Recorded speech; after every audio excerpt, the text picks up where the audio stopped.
What's good? What's good? What's good? Shadow Squad. Welcome back to another video. If you're new here, please subscribe to the channel, turn on notifications, and follow me on my Instagram, TikTok, and Twitter, as well as my thread. And yeah, let's get right into it. We're gonna react to a video by What Culture Wrestling. I was supposed to been react to this video, but it just got slipped out of my mind and shit. So yeah, we're gonna react to What Culture Wrestling. We're gonna react to 10 most heartbreaking WWE releases ever. I'm gonna see if I agree with them or not. There have been some heartbreaking releases. One of the biggest ones to me was the Shelton Benjamin one. I didn't like that one. I know it's kind of weird. The Carlito one that recently happened, I didn't like it. Braun Strowman ones, both of them actually, both releases I didn't like when they released him twice. You know, and yeah, and Dolph Ziggler. Those were. I know this has to be on the list. Dolph Ziggler one has to be on the list. So yeah, but we'll see, man. We'll see what they got to say. So let's get right into it. Let's look at what our boys in What Culture got to say. See if we agree or not. All right, let's get right into it. So there is no such thing as a good wrestling release.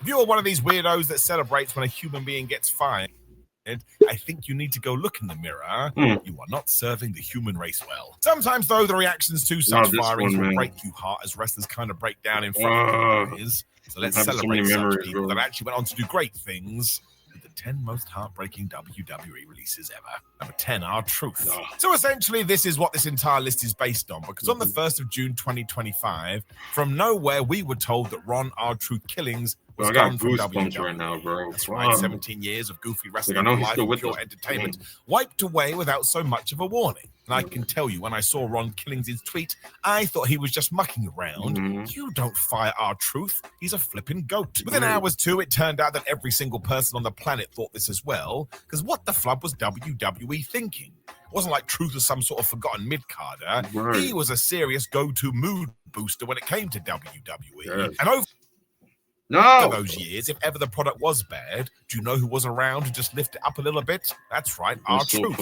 I shall never forget Little Jimmy. Even backstage, amongst other wrestlers, there was proper grief because they couldn't believe this either. And even Pat McAfee admitted that R-Truth was his dad's favorite wrestler. The Miz even teased on Twitter that he was losing a close ally, and the amount of superstars that came out wearing R-Truth merchandise, well, the evidence was there. We Want Truth also exploded on social media, and we even got chants in the arenas. And finally, WWE brass couldn't. No. Don't start with me, man. Like, ignore it anymore. Nick Khan picked up the phone. He got R-Truth back in the company. Good. You're damn right. We never should have done that to begin with. The Truth one was crazy, and this Heath Slater one was crazy because I really thought he was gonna win like the U.S. title at one point, because like that I Got Kids thing got over, and the tag team with Rhino really got over as well. So I thought they were gonna give him a mid card title, but nothing happened after that. 9 months later, because that was another guy that could be put in any kind of situation and he would go and make it work. I mean, he's got kids, man. He needs to get his paychecks. But he did get released after 14 years, where he went from Nexus Invader to three-man band stablemate. Nobody really knew what was next. Slater really did embody an underdog status in WWE too, and somehow he just elevated everybody he was with. Rhino, Jinder Mahal. I mean, even 3MB was pretty bad, but Heath Slater made it entertaining. And WWE pulled the rug without warning. Once again, the backstage reaction was brutal, and Drew McIntyre even admitted he'd broken down upon hearing the news, insisting Heath was more than a table-mate. Dolph Ziggler then admitted the Performance Center felt barren without him, and even Jinder Mahal told everyone, by the way, without that guy, you wouldn't be laughing at the three-man band. It then got so weird because on July 6, 2020, Slater did return for one final appearance on Raw, where he reunited with McIntyre for a tear-jerking moment before Drew killed him. Since then, we haven't seen him back in WWE, so who the hell knows what that's about. But I bet he did get paid. And ever since then, Heath Slater's been doing pretty good on the indie scene and in TNA. Made it work. Number 8, Zack Ryder. So when Zack Ryder received his... When Zack Ryder got released, like I said, at first I felt... I was so upset because it's like he was one of my favorites. But then I was like... And again, he said this himself. He's making more money than ever. He's winning more championships. He's in different promotions. So I thought he was good. But then he goes on and talks about, I don't know why WWE hasn't come back. I want to go back to WWE, and it's like, bro, when I know again, I think I said this in another video, a recent one too. Kevin Owens made like, "Do you love the Indies or not?" joke with like Cody and their podcast, but it's like, dog, it's like, bro, you're doing good in the Indies. You talk about you're making more money, more championships. You're being a character that you want to be. You're doing matches you want to be. I don't understand what's the deal. Because if he goes back to WWE, like I recently he just came back with the NXT and TNA thing. But like, let's be honest, you really think they're gonna? I don't see him being a main eventer if he comes back. I'm gonna keep it a buck. That's just me. And again, I like Zack Ryder. Matt Cardona is dope. I like it. So. Abrupt release, and admittedly this sounds a little bit hyperbolic, it kind of felt like we were losing a friend. Because back in 2011, he had filmed himself in his bedroom to launch a very successful YouTube show that, let's face it, not only got him more over on television, but basically sparked a YouTube moment that you are enjoying right now. Not kidding. Without Matt Cardona, none of us would be here. Even though WWE really screwed up that push after it, he still had so many moments within WWE, including at WrestleMania 32 when he did climb that ladder to win the Intercontinental title. Word. We've talked about moments all the time on this channel. This was one of them. That April 15, 2020. And then 24 hours after that, he lost to The Miz. Rolled around, and Ryder's name appeared in the latest WWE cut lists. Nobody could understand that at all. Once again, outrage followed online. John Cena even went out there and praised Ryder's tenacity during a SmackDown appearance, and Kevin Owens called him the pioneer of self-promotion. It's basically true. As we do know, though, Zack refused to fade quietly, and man, he went and dominated the indie scene, as well as some other promotions you'd be more aware of, to the point he called himself the king of all of that. Nobody even blinked an eye. It still kind of feels like one day he may be back in WWE, but the way he dealt with all this, he is now a poster boy for what you do if you do get cut. The man smashed it. Low-key, you could say he's doing somewhat of a better job than Cody did when he left. Well, was, because again, he's now with this TNA NXT thing. You can argue that. We just gotta give it time to see, because homie won world championships in different companies, man. He's doing his thing. Thank you. 7, Dakota Kai. Dakota Kai's release on May 2nd, 2025 left everybody wondering the same thing. Had there been a mistake here? And what the flub are you doing? It sucked doubly because she had struggled with injury over the last couple of years, but finally she was finding her feet again with Damage Control. And then, she got released, even though she would be more than fine in any wrestling promotion across the world. Dakota Kai knows what she's doing. It just came so suddenly, especially because you'd recently seen her on television, and there was no video package, no on-air farewell. One day she was there, and the next day she wasn't. And within minutes, all of her teammates were rallying around her. Bailey shared throwback photos. Io Sky and Katana Chant said how sad it was. And it just felt like this was another one where you're like, I don't think you need to do that. There was so much more to give. As of me talking to you, we also don't know what she's going to do because her 90-day no-compete clause is still intact. AEW, TNA, anywhere in the world. You're going to soon see this was a bit of an error. You probably shouldn't have done it. Number 6, Mike Chioda. Mike Chioda was another guy that got caught up. Bruh, this dude is probably the most well-known referee of all time. When he got released, I was so in shock. Because I'm like, listen, I never heard the dude talk that much. I think twice ever. But this dude was a part of my childhood. You know how many of my favorite matches this dude refereed? Like, Jesus. Bro, he was the one that refereed the night the streak ended. Like, he's important. He's very important to like wrestling and WWE. It's like, what the fuck? In those April 2020 releases. And as we remember from the time, all of these were bad because it was in the middle of the pandemic.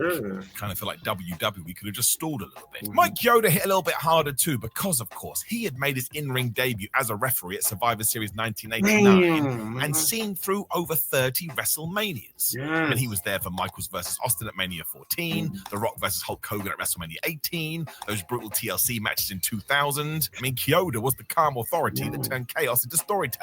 Or something. His career eventually became about his consistency. And because he was the referee, when you became a super nerd of wrestling, you ran to the internet to learn what his real name was, then you felt quite proud of yourself. This is why him getting no hoopla when he was cut from the roster just didn't make any sense. I mean, the experience alone, surely he would be able to help anybody. Kofi Kingston tweeted out afterwards, who's going to break up my pinfalls now, while Carmella joked, My Money in the Bank cash-in countdown needs a new voice. Kevin Owens and Becky Lynch weighed in too, pouring out with gratitude. They said he was more than a referee, he was family. Kyoto himself posted 35 years of memory, thank you all, but actually if you do listen to the interviews he did afterwards, he was pretty upset about this, and you would be. He gave over 3 decades to WWE. He's gone just like that. Rock versus Cena, man. Like he was there for the big ones, bro.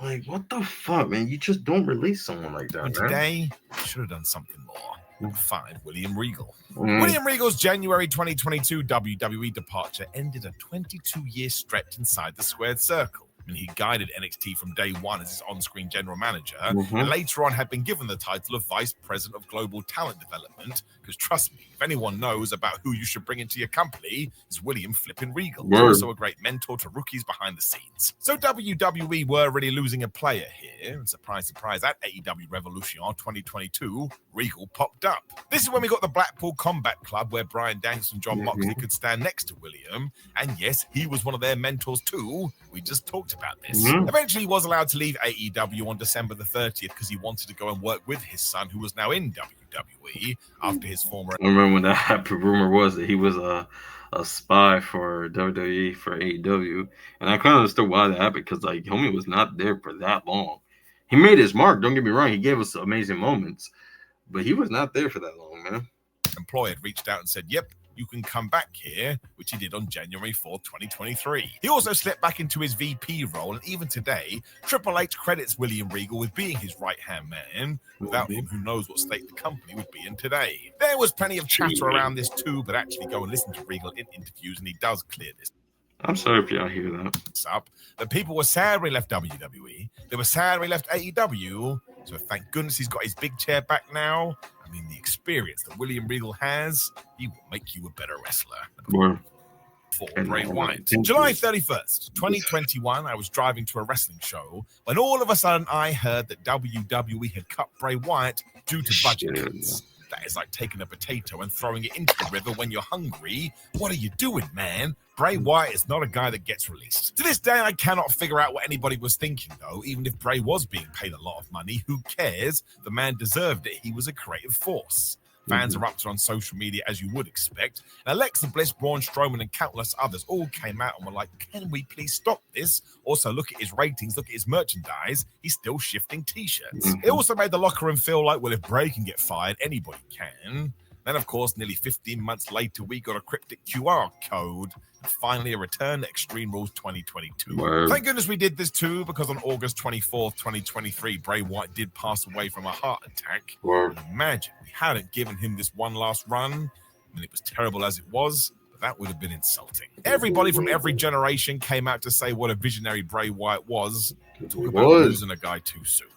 This is why you should always take the picture, as they say. If you love somebody, go and tell them. Bray Wyatt is one of those wrestlers. You'll be like, damn, he can't believe he's passed away. Like, you just think they just decided to just take a long hiatus, but you know, well, he's gone, man, and it just sucks, man. It just really fucking sucks. You just never know what tomorrow brings. Kind of puts wrestling into perspective too. It's the most important of the least important things. Right, number 3, Mickie James. So not only was it ridiculous, she has to be one of the most disrespected just wrestlers in general. I don't even say female wrestlers, just wrestlers in general in WWE. The amount of shit they like, imagine getting released, and I hope they bring this up. When she got released, they sent her shit in a trash bag with a fucking box, bro. I hope Mickie James got released from WWE on April 15th, 2021, but the aftermath to this was terrible. We soon learned that her ring gear and other possessions had been sent to her in a trash bag. It was considered so offensive, rightfully so, that Triple H and Stephanie McMahon publicly apologized to Mickie James. Triple H was some bullshit apology, because I'm pretty sure he had the exact same message as John Laurinaitis ass. Apparently, the responsible staffer was fired. I mean, James returned in October 2016 with hopes of mentoring the next generation and, of course, appearing on TV. But I tell you, man, throughout her whole run during this period, I don't think WWE pushed her in the right way at all. Then, of course, they just got rid of her. No farewell package. Once again, Social media went crazy, calling her a trailblazer, Bailey mourning the loss of a real role model, and the hashtag Thank You Mickey trended for a good few days. Mickey was never going to be too affected by this, though, because she did go out there, reinvented herself in Impact Wrestling, and won the Knockouts World Championship over and over again. I tell you, too, all her matches are bangers. She also got to have a defiant return to WWE in the 2022 Royal Rumble when she was the Knockouts champion. So, yep, Mickie James went and made history again. I still think it was a misstep to let her go anyway because she was a true locker room leader. She was. This is what we talked about during the intro. She was always going to figure it out. She's Mickie James, damn it. Been doing this for 20 years. So Number 2, Dolph Ziggler. So the weird thing about Dolph Ziggler's release is that WWE did it very quietly on September 21, 2023. And even though people have wondered... It's only been fucking 2 years. It's only been 2 years since this man's been gone, and it feels so long. Like, I'm sorry. It's still crazy to me that I don't get to see Dolph Ziggler on my TV on a week-to-week basis. Like, everybody credits The Miz for that IC title and putting, like, its prestige up, but yo, Ziggler was a big part of that. Motherfucker went 3-1 with that Survivor Series with Team Cena versus Team Authority. Like, yo, it still doesn't feel right to, like, I still keep up with his shit. Don't get it twisted. His TNA run was good, and I love that he winning world titles and different championships, and he's having fun with his brother. But yo, it still just doesn't feel right watching Raw and SmackDown and being like, damn, Dolph Ziggler's not gonna have a segment or a match. This man, he is one of the best wrestlers of all time.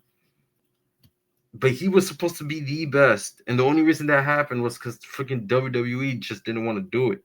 Wow, what they were going to do with Dolph. I don't actually think we believed he'd ever leave. Right. He was a 19-year veteran at this point, with 1,554 televised matches under his belt.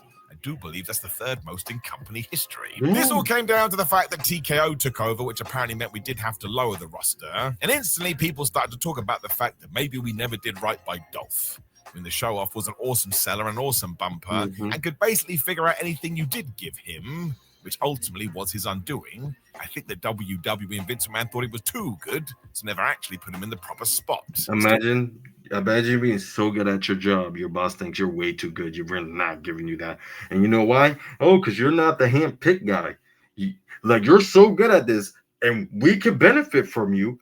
And you can, just like you can benefit from us, but we're not going to do that. We're going to give you a couple of moments here and there, but we're not going to do nothing crazy and long term with you because you're not our hand-picked guy. That's the fucking issue, bro. Who got his Money in the Bank cash in following WrestleMania 29, and that was still 9 years old when this shit happened. happened. Never pops. Even The Rock saw this and said that he has seen all of these current releases, and he thought it was so effing tough these days. John Cena echoed that sentiment. Big E, who was a long-time Dolph ally, even thanked him for taking a rookie under his wing.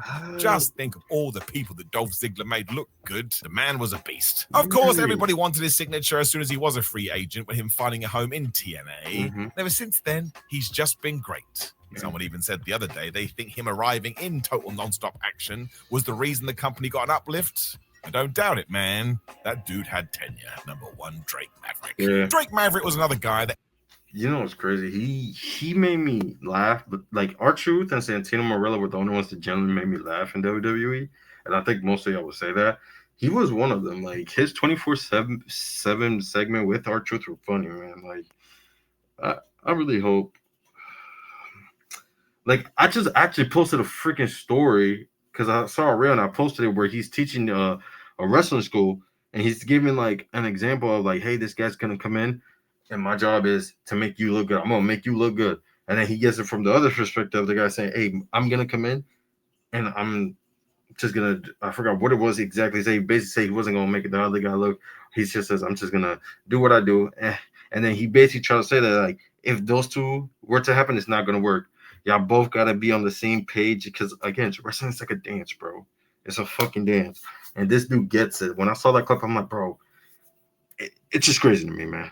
You know, it's fucking Exited crazy, man. WWE on April 15th, Oh, 2020, God, let's cry. but he was someone that got caught I up don't in those fucking cry. pandemic cuts. It was the same wave that did take Yeah. out Kurt Angle, Mike Chioda, and Zack Ryder, and almost instantly Drake went to the internet and he uploaded this video where he was in Bro, why am I tears. getting goosebumps? If you could watch this and not feel for the man, you cannot have a heart. Right. One of the saddest things you've ever seen in your life. Bro, The I was guy in was high losing his school when dream. this one It was so damn impactful and so damn emotional, and it was such a big outcry. WWE did it again because they called Drake Maverick and they said, you know what? You can come back to the show. And his redemption arc peaked on NXT when he got a new contract live on air. Yeah. I tell you, man, if you want to feel warm and fuzzy in your tum-tum, go and watch this right now. The curtain fell once again in November 2021 where he was released in yet another round of roster cuts. But once again, he handled it with grace. Drake Maverick is a super good dude, a super smart dude. And if you ever want a wrestling match being put together, you should probably go and talk to him. Then in 2022, it was reported that the real-life James Curtin had once again been hired by WWE, and he now works as a member of their creative team. What did I just say? I don't want to be that guy, but I'm going to be that guy. I have worked with Drake Maverick a couple of times, and his brain is just the best. He essentially knows everything about pro wrestling. What a flipping hero. Yep. No any other releases I did not know he's in the creative team. I'm happy to hear that, especially after that clip I saw earlier today. Truly broke your heart, although they all crazy. should really, as we have talked about. Make sure you let us know in the comments below before you like the video, share the video, and subscribe. You can then click the video on the screen for yet more wrestling trivia in your life, but otherwise, this was the video, man. Man, shout out to these people, man. They did their thing, man. You know, it sucks when wrestlers lose their job, man. Like, this is what they make money off of. Their dream was to be in WWE, man. And, like, it just got taken away from them because of budget cuts and other shit. But, yeah, man, that's all I got for this video, man. What I would say is just be grateful for a lot of these wrestlers. Like, one thing, like Apollo Crews, I know he's been there. You can argue he's been there a little too long. But I'm grateful that he's there because I genuinely like Apollo Crews, and he's shown that he can really do his thing if given the chance and opportunity and shit. So, yeah, we'll see. But like, comment, subscribe, man. Turn on notifications. I'll catch you on the next one, man. Peace.